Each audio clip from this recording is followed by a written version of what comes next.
السلام علیکم درنو لیدونکو، هیله ده ټول روغ او جوړ اوسئ. نن درته د یوې جنۍ ښکلې واقعه لرم. هیله ده تر پایه راسره پاتې شئ او زموږ چینل سبسکرایب کړئ.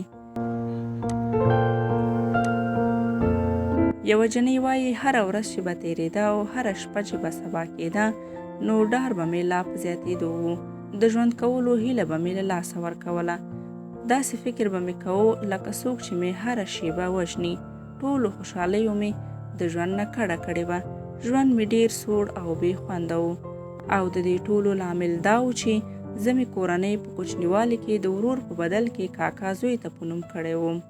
هر څومره به مې چې هڅه وکړه تر څو خپل کاکا زوی ته په زړه کې ځای ورکړم، خو هر ځلې به په دې کوښښ کې ناکامېدم.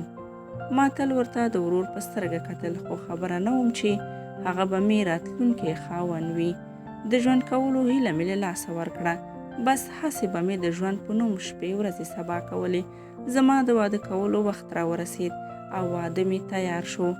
ډېر مې وژړل. زه څنګه د هغه چا سره چې هیڅ ورسره مینه نه لرم، هیڅ راته ارزښت نه لري، خپل ټول ژوند تیر کړم. د ژوند خوشحاله شېبې مې په غم کې تېرېدې.